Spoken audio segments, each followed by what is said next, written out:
Hi ಗೆಳೆಯರೇ, ಎಲ್ಲರಿಗೂ ನಮಸ್ಕಾರ.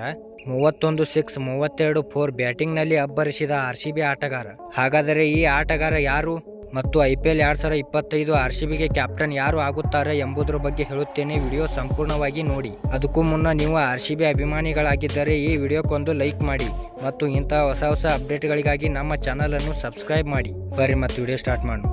ಈಗ ಆಗಿರುವ ಸೈಯದ್ ಮುಸ್ತಾಕ್ ಅಲಿ ಟ್ರೋಫಿಯಲ್ಲಿ ಫೈನಲ್ ಪಂದ್ಯ ಮುಂಬೈ ಗೆದ್ದುಕೊಂಡಿದೆ. ಈ ಪಂದ್ಯದಲ್ಲಿ ಅನೇಕ ದೇಶೀಯ ಆಟಗಾರರು ತಮ್ಮ ಆಟವನ್ನು ತೋರಿಸಿಕೊಂಡಿದ್ದಾರೆ. ಅದರಲ್ಲೂ ಪ್ರಮುಖವಾಗಿ ಕ್ರಿಕೆಟ್ ಕೆರಿಯರ್ ಮುಗಿದೇ ಹೋಯಿತು ಎನ್ನಲಾಗಿದ್ದ ಅಜಿಂಕ್ಯ ರಹಾನೆ ಈ ಪಂದ್ಯದಲ್ಲಿ ಅಬ್ಬರಿಸಿದ್ದಾರೆ. ಇವರ ಈ ಆಟದಿಂದಲೇ ಮುಂಬೈ ತಂಡ ಫೈನಲ್ ಗೆದ್ದಿದೆ. ಇವರ ಜೊತೆಗೆ ರಾಯಲ್ ಚಾಲೆಂಜರ್ಸ್ ಬೆಂಗಳೂರು ತಂಡದ ಸ್ಟಾರ್ ಬ್ಯಾಟರ್ ರಜತ್ ಪಟಿದಾರ್ ಅವರು ತಮ್ಮ ಪ್ರದರ್ಶನದ ತೋರುವ ಮೂಲಕ ಎಲ್ಲರ ಗಮನ ಸೆಳೆದಿದ್ದಾರೆ.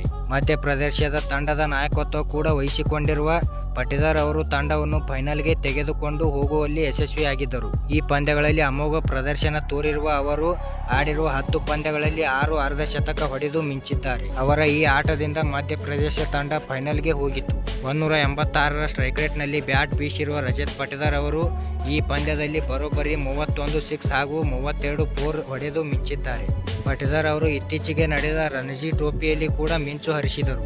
ಇನ್ನು ಮುಂಬೈ ವಿರುದ್ಧ ನಡೆದ ಫೈನಲ್ ಪಂದ್ಯದಲ್ಲಿ ಮಿಂಚು ಹರಿಸಿರುವ ಪಟಿದಾರ್ ಅವರು ಕೇವಲ 40 ಎಸೆತಗಳಲ್ಲಿ 206 ಸ್ಟ್ರೈಕ್ ರೇಟ್ನಲ್ಲಿ 81 ರನ್ ಹೊಡೆದು ನಾಟ್ಔಟ್ ಆಗಿ ಉಳಿದುಕೊಂಡಿದ್ದರು. ಅಷ್ಟೇ ಅಲ್ಲದೆ ಅವರು ಈ ಅಮೋಘ ಇನ್ನಿಂಗ್ಸ್ನಲ್ಲಿ 6 6 ಹಾಗೂ 6 4ಗಳನ್ನು ಹೊಡೆದು ಮಿಂಚಿದ್ದಾರೆ.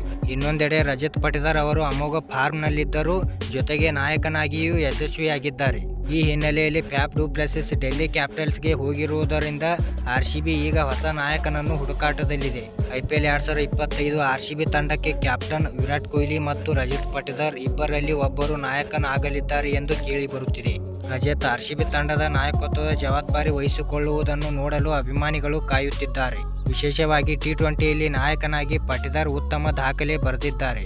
ಇನ್ನು ನಾಯಕನಾಗಿ 15 ಪಂದ್ಯಗಳಲ್ಲಿ ತಂಡವನ್ನು ಮುನ್ನಡೆಸಿರುವ ಅವರು 12 ಪಂದ್ಯಗಳನ್ನು ಗೆದ್ದಿದ್ದಾರೆ ಮತ್ತು 80% ಗೆಲುವಿನ ಸರಾಸರಿ ಹೊಂದಿದ್ದಾರೆ. ಧನ್ಯವಾದಗಳು ಇಲ್ಲಿವರೆಗೆ ವಿಡಿಯೋ ನೋಡಿದ್ದಕ್ಕೆ. ವಿಡಿಯೋ ಹೇಗೆ ಆಗಿದೆ ಎಂದು ಕಮೆಂಟ್ ಮಾಡಿ ಮತ್ತು ಇಂತಹ ಹೊಸ ಅಪ್ಡೇಟ್ಗಳಿಗಾಗಿ ನಮ್ಮ ಚಾನಲನ್ನು ಸಬ್ಸ್ಕ್ರೈಬ್ ಮಾಡಿ ಮತ್ತು ಹಂಗೆ ನಿಮ್ಮ ದೋಸ್ತರಿಗೆ ವಿಡಿಯೋ ಶೇರ್ ಮಾಡಿರಿ. ನಮಸ್ಕಾರ.